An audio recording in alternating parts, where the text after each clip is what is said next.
But Warehouse Music, the West Coast chain that stored failure.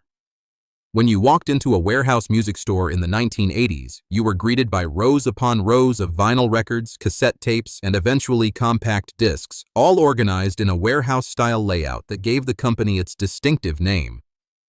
Founded in 1970 in Torrance, California, by a group of music industry veterans, Warehouse Music began as a revolutionary concept in music retail.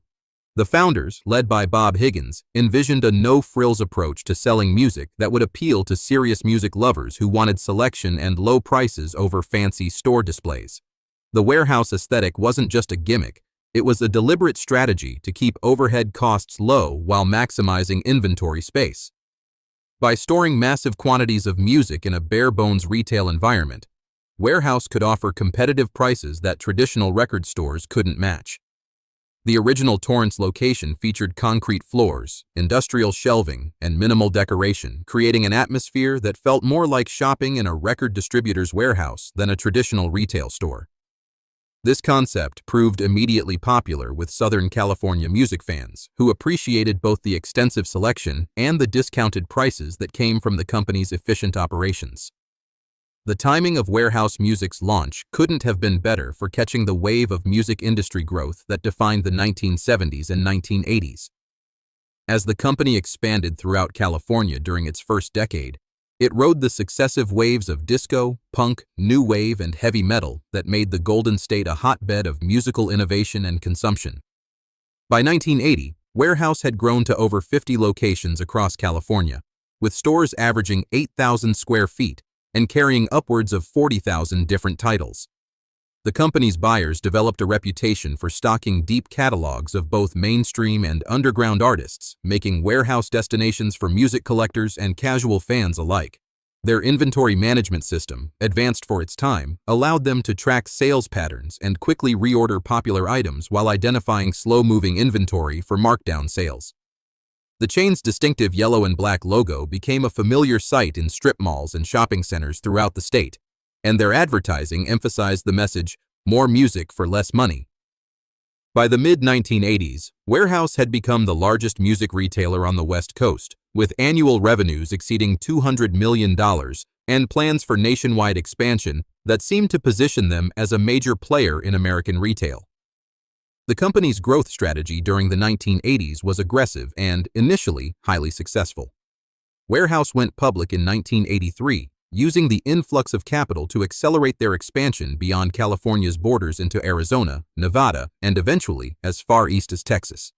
The chain pioneered several innovations that would later become standard in music retail, including listening stations where customers could preview albums before purchase, extensive import sections featuring hard-to-find international releases, and one of the first computerized inventory systems in the industry. Their buyers traveled internationally to source rare and import recordings, giving Warehouse a reputation among serious collectors as a place to find items unavailable elsewhere.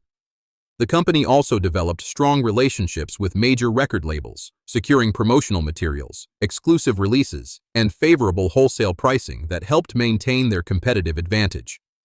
Store managers were given significant autonomy to tailor their inventory to local tastes, resulting in surf music sections in beach communities, country music emphasis in inland areas, and extensive heavy metal sections in working-class neighborhoods.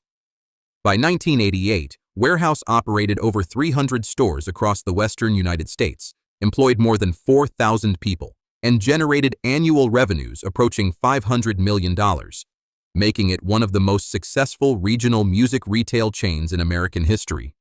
However, the seeds of Warehouse's eventual downfall were already being planted during their period of greatest success. The company's rapid expansion had created a complex network of stores with varying levels of profitability, and many of the newer locations lacked the foot traffic and local music scenes that had made the original California stores so successful. The Warehouse concept, while innovative in the 1970s, began to feel dated as competitors like Tower Records invested in more upscale store designs that created better shopping experiences for customers willing to pay slightly higher prices. More significantly, the music industry itself was beginning to change in ways that would fundamentally challenge Warehouse's business model. The rise of MTV and music videos created new promotional channels that bypassed traditional retail, while the increasing consolidation of radio ownership reduced the diversity of music being promoted to mainstream audiences. The compact disc format, while initially boosting sales industry-wide, also created new competitive pressures as electronics retailers like Best Buy and Circuit City began using CDs as loss leaders to drive traffic to their stores. These big-box retailers could afford to sell popular CDs at or below cost because they made up the difference on high-margin electronics, creating pricing pressure that Wherehouse, despite its efficient operations, found difficult to match on best-selling titles. The 1990s brought a series of challenges that exposed the fundamental vulnerabilities in Wherehouse's business model. The company faced increasing competition from multiple directions.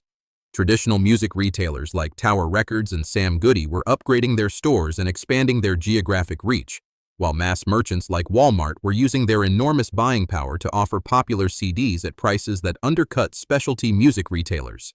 Meanwhile, used CD stores like Amoeba Music were capturing price-conscious customers with lower prices on pre-owned inventory, and the emerging internet was beginning to create new channels for music discovery and purchase that bypassed physical retail entirely.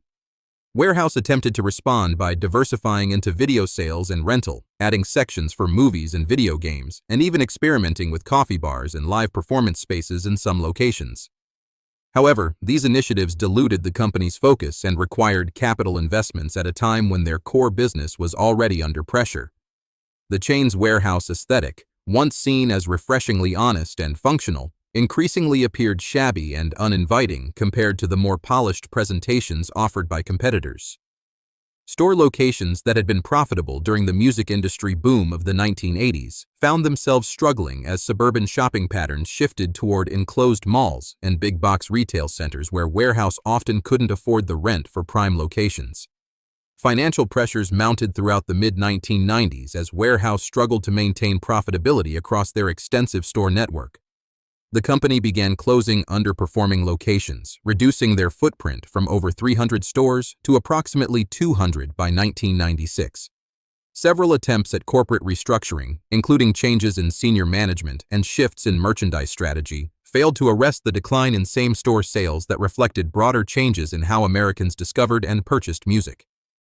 The rise of alternative rock and grunge had created a more fragmented music marketplace where hit records sold fewer copies than the blockbuster albums of the 1980s, reducing the volume discounts that had been crucial to Wherehouse's competitive pricing strategy. Additionally, the company faced increasing pressure from landlords who could command higher rents from other types of tenants, forcing many store relocations that disrupted established customer relationships.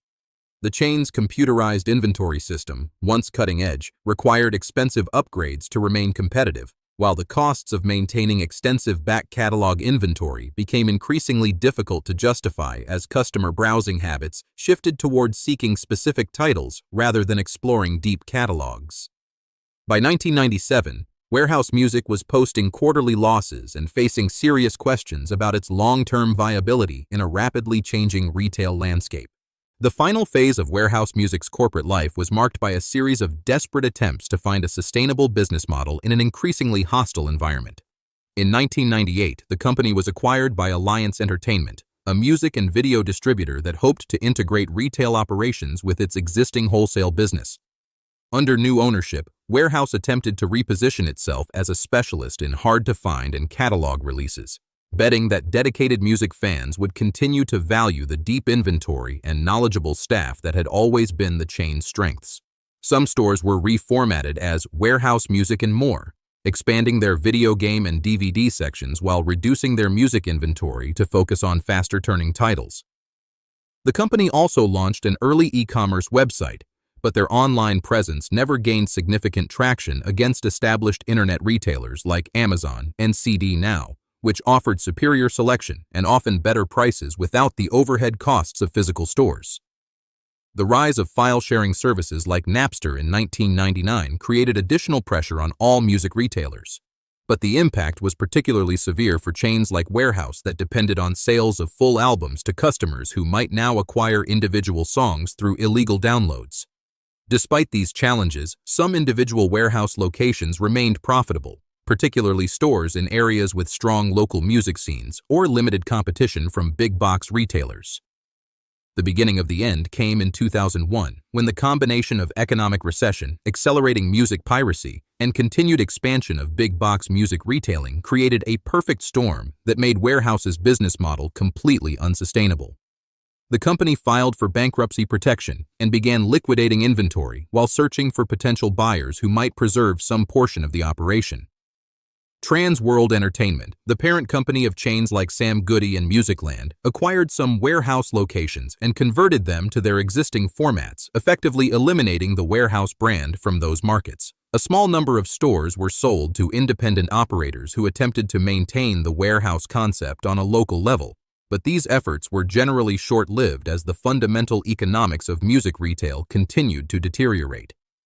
The last corporate-owned Wherehouse music stores closed their doors in 2003, ending more than 3 decades of operation and eliminating one of the most recognizable names in West Coast music retail.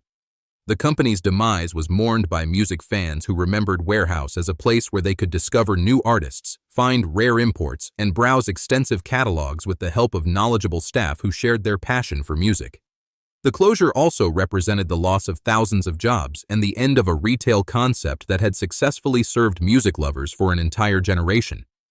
The story of Wherehouse Music serves as a cautionary tale about the challenges facing specialized retailers in an era of rapid technological change and increasing consolidation in both retail and entertainment industries. The company's initial success was built on identifying an underserved market segment: serious music fans who valued selection and price over shopping ambiance, and developing operational efficiencies that allowed them to serve that market better than existing competitors. However, their inability to adapt to changing consumer preferences, new competitive threats, and technological disruptions ultimately doomed them despite their strong brand recognition and loyal customer base. The Wherehouse concept that had been innovative in 1970 became a liability by the 1990s, when consumers increasingly valued shopping experiences that went beyond simple product access and competitive pricing. The company's expansion strategy, while successful during the growth years of the 1980s, created a fixed-cost structure that became unsustainable when same-store sales declined and competition intensified. Perhaps most significantly, Wherehouse Music's failure to anticipate and respond to the digital revolution in music distribution left them vulnerable to both legal competitors like iTunes and illegal alternatives like file-sharing networks.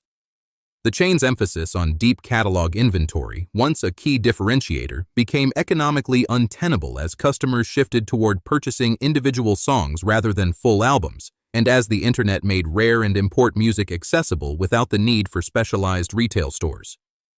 The legacy of Wherehouse Music extends beyond its role as a casualty of industry disruption to encompass its contributions to music culture and retail innovation during its more than 3 decades of operation. The chain played a crucial role in making diverse musical genres accessible to West Coast audiences, supporting the careers of countless artists by stocking their releases and providing knowledgeable recommendations to customers.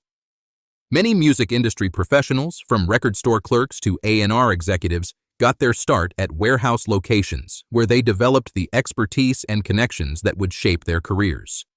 The company's pioneering use of computerized inventory management and data analysis influenced retail practices throughout the industry, while their emphasis on competitive pricing helped democratize access to music for budget-conscious consumers. Wherehouse also served as an important cultural institution in many communities, hosting in-store appearances by artists, sponsoring local music events, and providing gathering places for music enthusiasts to discover new sounds and connect with like-minded fans. The distinctive yellow and black Wherehouse bags became symbols of musical discovery for generations of customers who valued the chain's commitment to serving serious music lovers rather than just casual consumers. While the company ultimately could not survive the fundamental changes that transformed the music industry in the digital age, Wherehouse Music's 3-decade run represents one of the most successful examples of independent music retail in American history, and its influence can still be seen in the operations of surviving independent record stores that continue to serve passionate music communities across the country. The failure of Wherehouse Music marked not just the end of a retail chain, but the conclusion of an era when physical music stores served as crucial intermediaries between artists and audiences, curating selections and fostering musical communities in ways that digital platforms, despite their convenience and vast inventories, have never fully replicated.